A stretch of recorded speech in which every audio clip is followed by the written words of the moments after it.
All right, what up? Peace, peace, peace. Just want to come back with another video. Yeah, earlier this week, I actually meant to share this.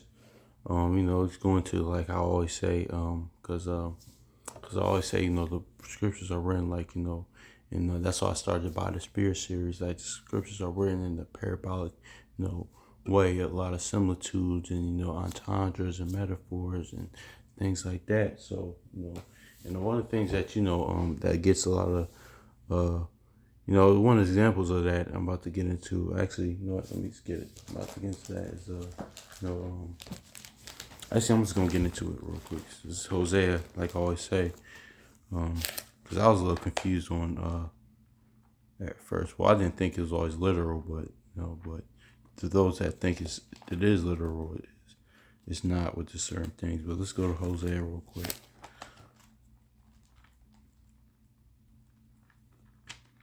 I found out actually the meaning of why it was called this real quick. Um, Hosea chapter 12 and verse 10, it says, uh, uh, Hosea chapter 12 verse 10, it says, I have also spoken by the prophets, I have used multiple visions and used similitudes by the ministry of the prophets. So yeah, man, it's like I just said, the Bible was written in a lot of parabolic way, a lot of similes and metaphors and entendres, similitudes and stuff like that, man. So one thing too, I was actually reading earlier.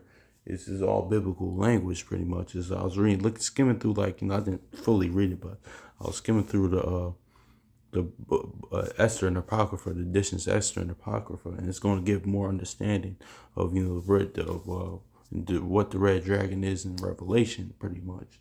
So, and it's not actual like red dragon. It's going to the advancement of the Roman Empire, and the advancement of Esau's rulership of the kingdom of Edom, pretty much. So, essentially the Roman Empire. And actually, let me get this real quick. Yeah, actually, you know what? Let me get it. Let me get this real quick. Let's go to Revelation real quick. Then I want to get that first. Yeah, yeah. Actually, you know what? Yeah, let's get there real. No, let's go to Revelation real quick. Let's go to Revelation real quick.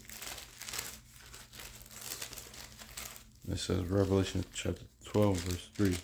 It says, and there appeared another wonder in heaven. Behold, a great red dragon having 7 heads and 10 horns and 7 crowns upon his head.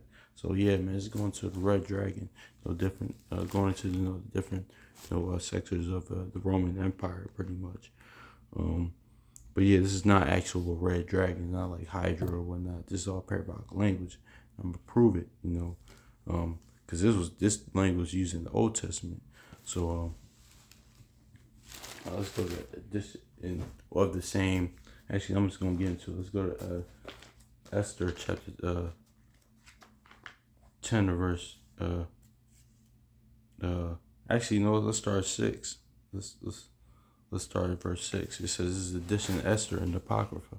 It says, a little fountain became a river, and there was a light, and the sun was much water. This river is Esther, to whom the queen married, and is made queen. So let's start right there, because a lot of times in the scriptures, that's why in Revelation 21 says there will be no sea. Like seas are akin to people and nations, pretty much. And it's called Esther, or river. Is that Esther? Was she an actual river? No. So this is all parabolic language. So I'm still learning certain these things. So it's just more people that just coming in, or they may not know that or yeah, like about the parabolic language which the scripture uses, because I still struggle with that at times.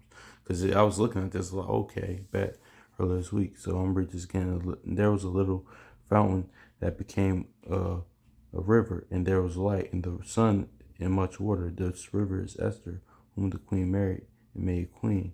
Verse 7. It says, and 2 dragons are I and Ammon. So it says 2 dragons or I and Ammon. So were they actually dragons? No.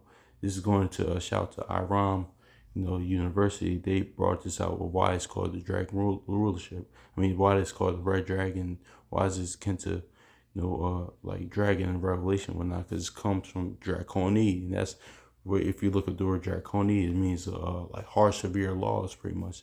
That's why it says in Revelation, dragon was wroth with the woman. That's what's now pretty much Esau's doing now. It's very wroth with that, and that woman being Israel, pretty much.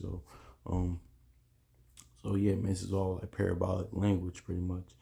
Um, and it says, and the two dragons were I and Ammon, and the nations that those were assembled to destroy the name of the Jews. So you know, um, and see, and it's the same thing. Like I just said, verse 8. I'm gonna read this again. And the nations that were those that were assembled to destroy the name of the Jews. Pretty much lining up with Psalms 83 and 4. Pretty much to cut them off as a nation. And also, but it says the dragons were I and Ammon. So in Ammon, let's go back to Ammon is the Agagite, but that was all your prophets actually there. Let's get it. Let's go to Genesis real quick. Because that's pretty much lining up with Revelation. When it says the dragon played wroth with the woman. So let's go. Speaking of Ammon, let's go to Genesis chapter 36 and verse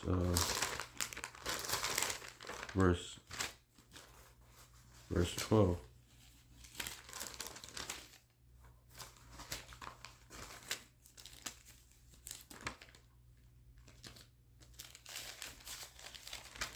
In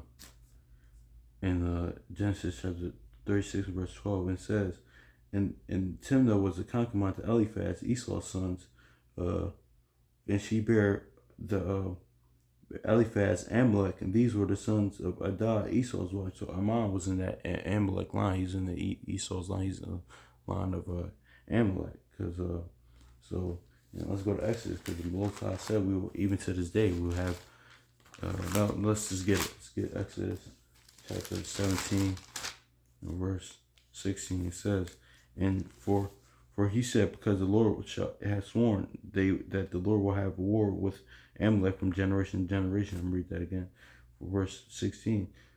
Exodus chapter 17, verse 16. For he said, because the Lord has sworn that the Lord will have war with Amalek from generation to generation. Man, we seen that, at the time of Saul, which we're paying for even now, because him still not killing Agag, and Ammon was part of that line, Amalek line, that we having problems with the Amalekites now and Esau now. So as prophesied. So I was gonna give a somewhat little breakdown. It's not the best, but of that being like that red dragon being parabolic language, to the Roman Empire, to the Esau's rulership, pretty much, because I was just looking at that earlier, and I was like, okay, bet that made a lot of sense, because that language is used even Old Testament. I wasn't even familiar with the scripture, but I was looking at it, I was like, okay, that makes sense. It lines up with that. So yeah, in the Draconian, I put the definition of Draconian, what that means, too, because it's all the meaning. That's why it's used for the Draconian rule, because it means severe, harsh. But yeah, man. So anybody that's tripped up with what the red dragon is, it's not like my favorite amusement parks growing up. Growing up with Dorney Park, and they have a roller coaster called Hydra. Even though the dragon is green for Hydra, like the three-headed dragons, it's not like that, or like Shrek, or like Hercules and stuff like that. Or because I grew up playing Kingdom Hearts, and Hercules, or the movie, or the movie in the game. What's the other one? I'm trying to think of. Or what's the thing? Oh man, what's that movie? Oh my gosh, it's slipping my mind.